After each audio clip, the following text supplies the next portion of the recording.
sound the Oracle makes when it is afraid, not a warning, not a klaxon, not the structured pulse burst we trained for in simulation bays. A silence, the kind that fills a bridge like water fills a lung, total, immediate wrong. I've served 11 cycles under the Conclave's flag.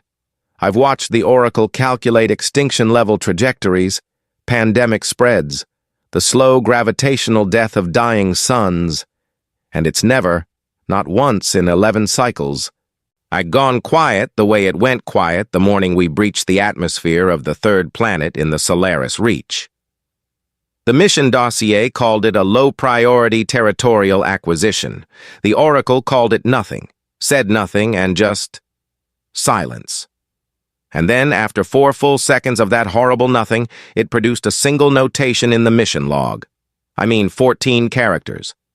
I've memorized them the way you memorize a scar. Advisory 0001. Do, in my opinion, not land, my commanding officer laughed. We landed anyway, which I'm writing this log from a medical bay on the inviolable patients, and I want to be very clear about something before I tell you what happened on that planet. The Oracle was right. The Oracle is always right. And the most, for what it's worth, terrifying thing I've ever witnessed in 11 cycles of service wasn't the thing that nearly killed us. Was watching the thing that didn't. Plus, the drop in my opinion, I was textbook. I'll give Commander Veth that.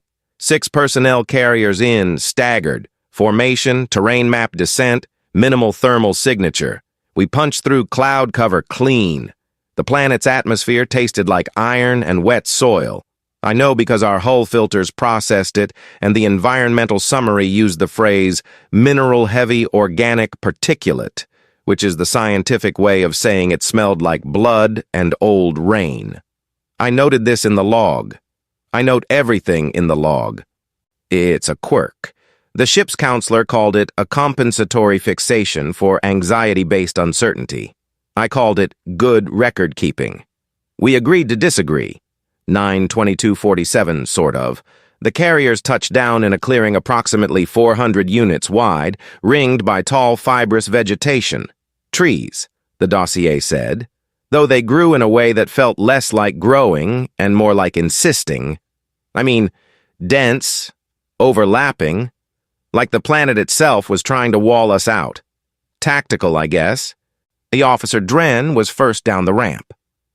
"Smells wrong," she, to be fair, said, which wasn't useful, but she said it with the specific flat certainty of someone who has been right about smells before, so I noted it. 9/23/11.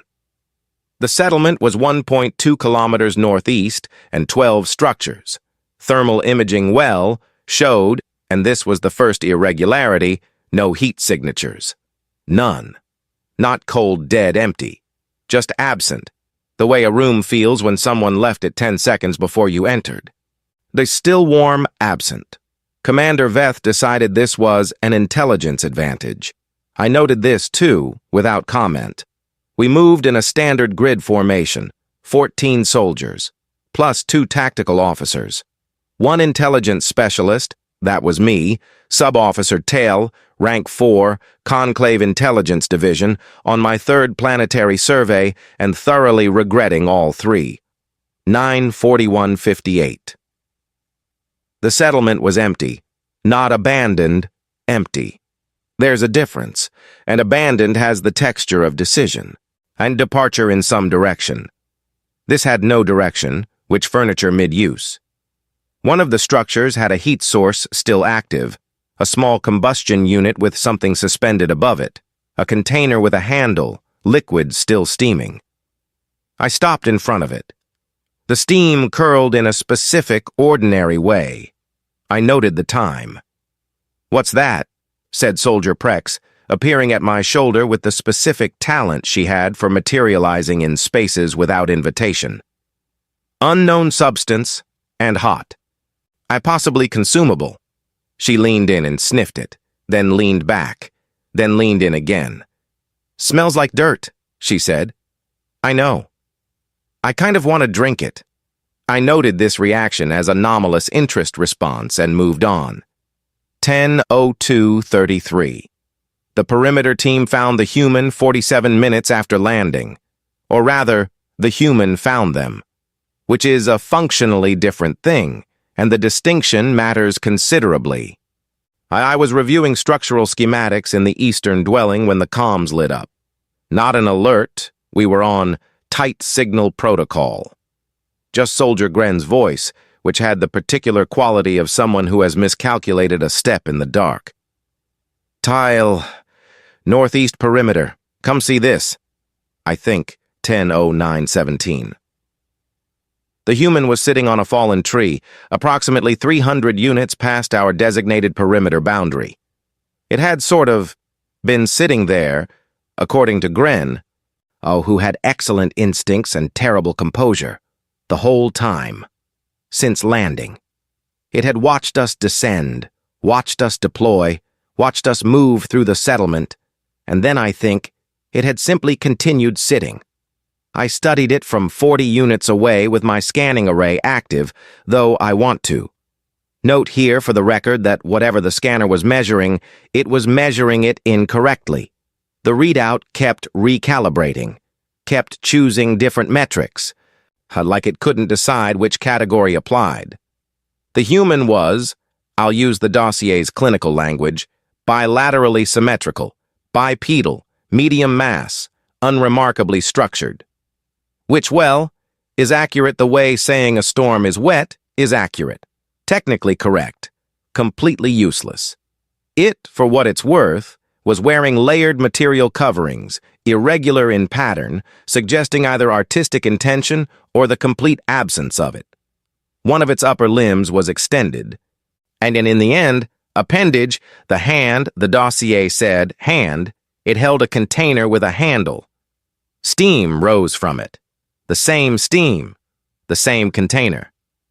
I calculated the distance from the eastern dwelling to this position, and then I noted, very quietly, that the human had removed its hot beverage from an active heat source, exited through a wall we had no evidence of it using, traveled 300 units beyond our perimeter, and resumed sitting, all without once appearing on any of our motion sensors. 10:11:04. Commander Veth arrived. The actually human looked at him. He pretty much looked at the human. There was a silence of approximately 9 seconds, which I noted. Because 9 seconds of true silence between two organisms that have never met each other is a geologically significant amount of time. The human well raised its container slightly. A gesture. Small, deliberate. Commander Veth turned to me. Is it threatening look? Sus? I don't know. Is it afraid of us? I looked at it. It looked back, and its facial configuration was... Relaxed is the wrong word. Settled. The way old things are settled, the way coastlines are settled. Plus, no, I said. 10:14:40. The commander made the decision to establish a communication perimeter, which is the protocol term for, we formed a half circle around it and pointed things at it and waited. The human watched this process. At one point, I'm recording this because it happened and I refuse to be accused of editorializing, Soldier Prex tripped over a root and dropped her scanning baton, and the baton rolled toward the human's foot, and the human looked down at it and then looked up at Prex, and the side of its mouth moved. Just the one side. Just slightly, which I noted, bilateral asymmetric facial muscular, movement, possible involuntary. Prex retrieved her, baton, and said something under her breath I didn't catch, and the human's mouth moved again. 10:31. The linguist drones established preliminary contact protocols at 10:31. They were, by design, gentle and incremental, tone matching, micro-expression mirroring, the standard 4-phase non-aggression framework we used on every first contact since the Yeth incident taught us what happens when you skip it. The well-human listened to all 4 phases, and then it spoke. And the linguist drones translated the first word as took, the second cluster as you long enough, 10:31:44. I noted this. I noted it twice. The rest of the morning is in the official record and I won't reproduce it here. What I'll record, because this is my personal supplementary log and I'm allowed, is the series of small specific things that accumulated in my mind like sediment accumulates on a riverbed, gradually, invisibly, out until the weight of it changes the shape of everything beneath. The human knew we were coming, not suspected, plus not prepared for the possibility of contact. Knew. It had observed our atmospheric approach, assessed our formation, evaluated our equipment, and then decided to don't think about it except make a hot beverage and wait. This is the part I keep returning to, the doing nothing. Not because it lacked options, not because it was incapable of response. Gren's sensor report, and which I requisitioned and read 3 times, showed evidence of at least 4 separate concealment arrangements within 200 units of the settlement. You know, prepared, constructed, and waiting. And yet, plus the pretty much human had not used them. It had sat on a fallen tree and watched us come. At hour 13, look, after the communication drones had established a working 60-word vocabulary, and the human had eaten something from a sealed container with the focused attention of someone who hasn't been interrupted by an alien landing fleet, I asked it, via drone translation, why it hadn't hidden. The drone rendered the response in 3 beats. Hiding. Doesn't. Work. I noted this. 13:47:22. What the human didn't tell me, not then, not in that first conversation, was what hiding didn't work from. We found that out at dusk. At for what it's worth, dusk, the tree line moved. Not the wind, plus the trees themselves. Or rather, the things in the trees, the things that had been in the trees since before we landed, the things our entire sensor suite had failed to register. Because they didn't generate heat and they didn't generate motion signatures, and they were the most profoundly patient things I've ever encountered, and I include in that category geological formations. 14 of them emerged from the tree line as the light dropped. For what it's worth, big, which very big. On the kind of big that recalibrates your understanding of what the word means, and they moved directly toward the settlement, toward us. My hand found the comms baton. Commander. See them. Sir, weapons? I see them, Tal. 14 soldiers. Well, 14 of those things. A number that felt less like coincidence and more like commentary. And then the human stood up from where it had been sitting against the eastern dwelling wall. He walked to approximately the midpoint between our position and the tree line and stopped. It didn't raise a weapon.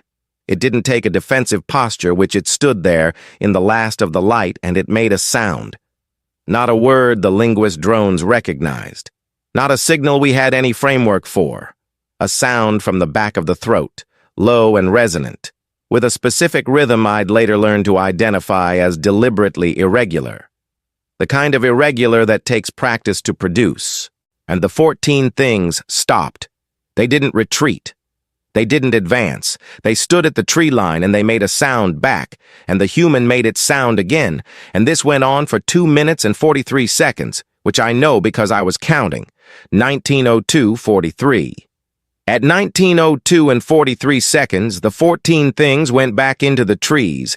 The human came back to us, picked up its container. The steam had long since stopped. It drank it anyway. Commander Veth said, very carefully, "What were those?" The drone translated the human's response as, "Neighbors," and then it went inside. 19:04:01. I stood in the settling dark for a long time after that. Not because I was frozen. Not because the situation required stillness. Just because some part of my processing, the part that records and catalogs, timestamps every event of consequence, was trying very hard to find the correct category for what I'd just witnessed, and kept returning empty. And the human had done nothing extraordinary. That was the problem. It had sat, It had waited, and it had stood in the gap between us and something I couldn't quantify, and made a sound, and the something had turned around. No weapons, no aggression, no visible fear, just a presence, a specific gravity. The kind, actually, of gravity that knows it doesn't have to push because things move around it anyway. I went back inside and I updated the log. I didn't sleep. 23, 59, 59. End of cycle day 203. Personal note appended. The oracle said, "Don't land." I've been trying to determine what exactly it was warning us about. I assumed the things in the trees, the unknown variable, the risk we hadn't mapped. I'm no longer sure it was warning us about them. It rained overnight. I mean, know this because I was awake for it. All of it. Every, for what it's worth, hour of that rain, which wasn't like the engineered precipitation systems on conclave stations. Calibrated, purposeful, finished on schedule. This, rain had no schedule. It started and started again with the specific indifference of a thing that doesn't require your comfort to function. I recorded the precipitation intervals. It gave me, for what it's worth, something to do with my hands. 6:14:03. The human was outside at 6:14, standing in it. In the rain, not sheltering. Not gathering resources, which, not performing any activity our behavioral database had a category for. Just standing in it, face tilted up, eyes closed, holding the container. Soldier, to be honest. Prex appeared next to me at the window. "Is, for what it's worth, it okay?" she asked. "I believe so." "It's getting soaked." "Yes." We watched it for a moment. "I think it likes it," said Prex, and I noted this as possible. I didn't note what it made me feel, which was something adjacent to loneliness but shaped like curiosity, which is not an emotion I've a good word for, and which I'll therefore leave unrecorded in the official log. 7:45. Commander Veth convened the mission review at 7:45. His assessment, the planet was more complex than anticipated, which is the command-grade phrase for we had no idea what we were doing. The 14 organisms from the tree line were unclassified. The human was unclassified. And the settlement's vacancy was unexplained. And our oracle's advisory, which we had categorically ignored, was now sitting in the room with us like a relative nobody invited. Dren wanted to extract, and she made the argument cleanly. Unknown variables, compromised sensor integrity, zero tactical advantage. Veth wanted to hold. He made the argument less cleanly. Incomplete data, insufficient grounds for withdrawal, potential conclave interest. What he meant and didn't say, and was that he had laughed at the Oracle's advisory in front of 12 people and wasn't prepared to admit the Oracle had been right in fewer than 24 hours. I noted this too. I'm going to stop mentioning that I noted things. I note everything. Actually, assume it. 8:33:17. Pretty much. I went back to the human. Not under orders. The mission review was still running and I'd been dismissed to collate overnight sensor data, which was extensive and largely useless. So I collated it in approximately 6 minutes, and then took the remaining time to find the one piece of intelligence that actually mattered. The human was in the eastern dwelling, doing something at a flat surface, constructing something or repairing something. It was hard to distinguish the two because the process looked identical, and the human's face looked identical either way, focused in a way that doesn't include doubt. The linguist drone translated my greeting as approximately correct. The human looked up. "Sleep?" it asked, one of the 60 words we'd established. "No," I said. It looked at me for a moment with its unsettling bilateral eyes, which the dossier described as forward-facing, high-resolution visual organs, and which I can only describe as attentive in a way that assumes you'll eventually be useful or dangerous, and is comfortable waiting to find out which. Then it went back to what it was doing. I watched it work for a while. "The things," I said, "at which, last night, the sound you made." The linguist drone processed the question. The human's hands kept moving. "Old agreement, actually," it said, and 2 words. No elaboration. Plus, "they respect, I think it." The hands stopped. For what it's worth, it considered this. Truly considered it. I watched the consideration happen across the muscles of its face, which was a thing I'd not previously understood faces could do so visibly. "Mostly," it said. "Mostly." I sat with that word for a while, in the way you sit with something you know is going to change the shape of a sentence, but can't yet see how. 9:17:44. The second contact from the tree line came at 9:17, different composition than the night before, 3 of them, smaller, with a different movement pattern, not predatory, not territorial, something else, something I still don't have the right vocabulary for, which is the central frustration of this entire assignment. They stopped at the settlement boundary. I watched from the dwelling doorway, plus the human walked toward them. No hesitation. Not the kind of no hesitation that comes from not understanding the danger. The other kind. The kind that has done the calculation and already accepted the number and is moving anyway. It stopped about 20 units from them. They communicated, if that's what it was. Plus, sounds again. Also something with the hands. Gestures with a grammar I couldn't parse. Which might have been language or might have been something language hasn't evolved words for yet. 12 minutes. The 3 of them withdrew, which the human came back to the settlement boundary, looked at me still standing in the doorway, and said something the linguist drone rendered as, "They want you to go." "Will they make us?" It thought about this. "Not yet." "Commander, I think," Veth decided we were staying.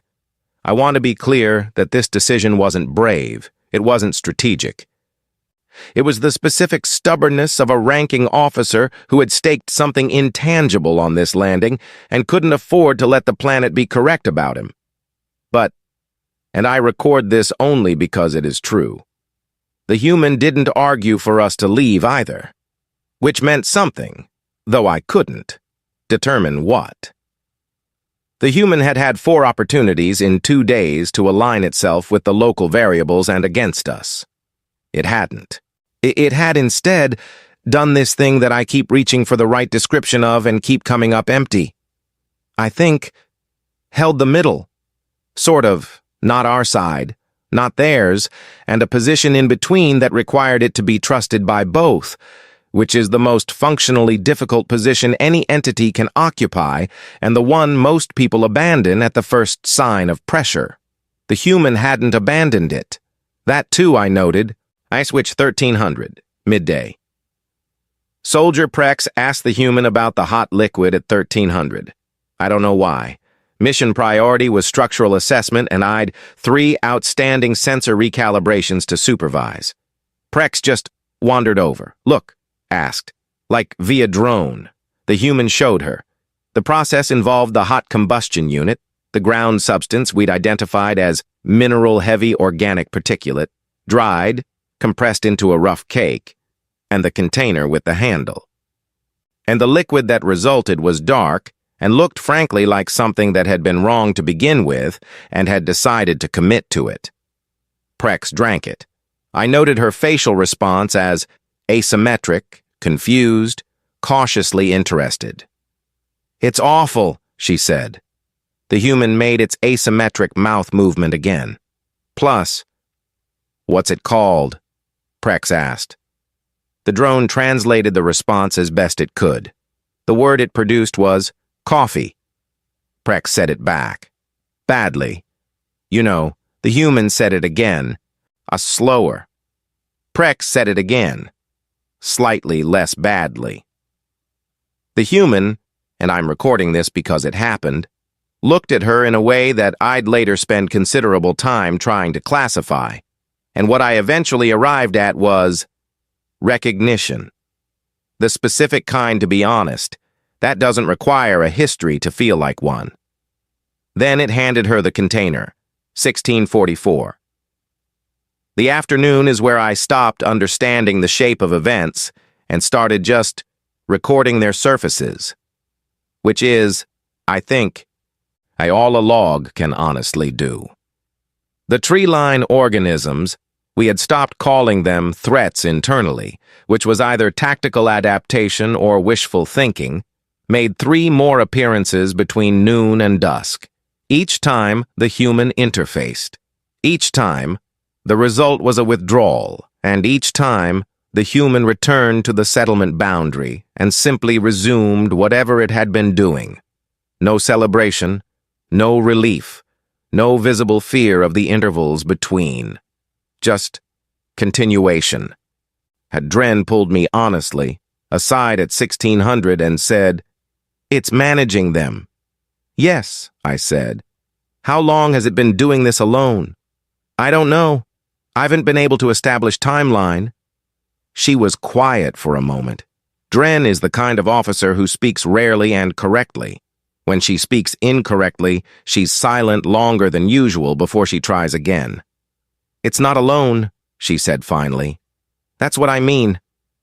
And it has the—" She gestured toward the tree line with a frustration specific to someone who can see a thing clearly and can't find the word for it.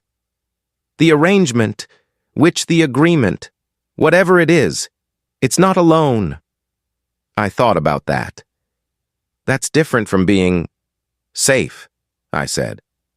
"Yes," she said, which completely different. 1859. At 1859, 1 minute before the light died, the human did something I haven't been able to satisfactorily categorize. I had walked to the edge of the settlement. It, I guess, stopped, and it called back into the tree line. Not the negotiation sound, not the agreement sound, something lower, older. Plus, a sound that, and I'm aware this will read as excessive in the official report, so I'm leaving it here in the personal record. A sound that felt like it had been made in this place many times before, by the same mouth, and the trees knew it. Nothing came out of the trees, but the trees shifted, in slightly, the way things shift when weight redistributes. The human stood there for 20 seconds. Then it went inside. I stood at the settlement boundary alone for longer than I should have, looking at the place where the tree line pressed against the failing light, trying to understand what I'd witnessed, which was either a ritual or a greeting or a warning or something for which I don't yet have a category. 1945. I asked it that night, via drone in our 60-word vocabulary, which was inadequate for the question, but all-eyed. "What were you saying to the trees?" The human looked at the drone, looked at me. "Good night." 2300.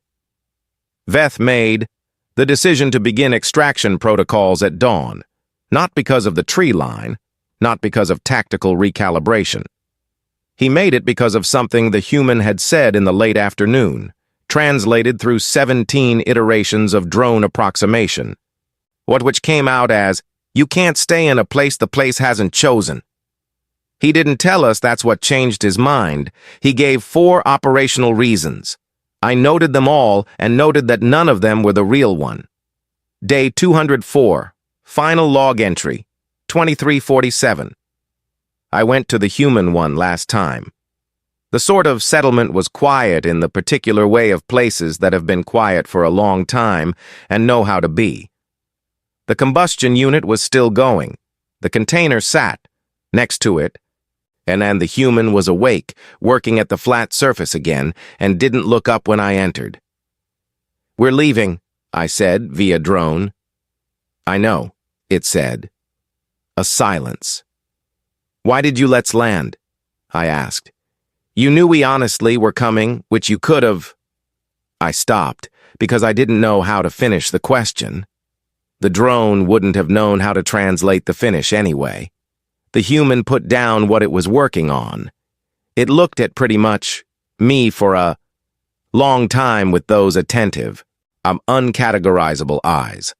Then it said something the drone struggled with, produced 2 attempts at, finally rendered as, "Wanted to see what you'd do with something bigger than you." The drone offered a confidence rating of 71%, which means it was probably right and possibly wrong and entirely unhelpful. "And," I said, "the human picked, actually, up its container, plus drank what was left of the cold, terrible liquid. Set it down. Well, didn't answer." Day 205. Look, 6 o'clock. Extraction complete. The carriers lifted at 6 o'clock.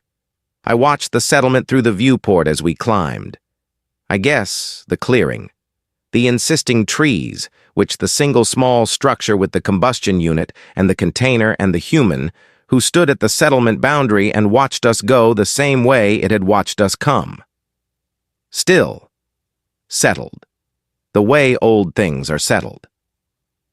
We broke atmosphere at 6:14, and the oracle produced no notation. That silence was different from the first silence. I'm still working out how. I'm also still working out what it was testing us for. Down there in the wet dark of that planet, in a vocabulary of 60 words and 12 minutes of sounds we didn't understand. Whether we passed, I don't know. Whether there was a passing grade, I don't know. What I know is this. We landed because we weren't afraid of it.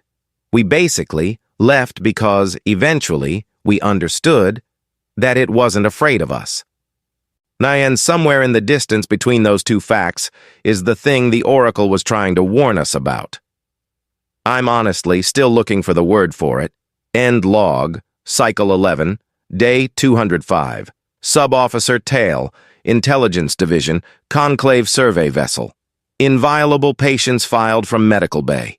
The coffee is terrible. I've had 4 cups.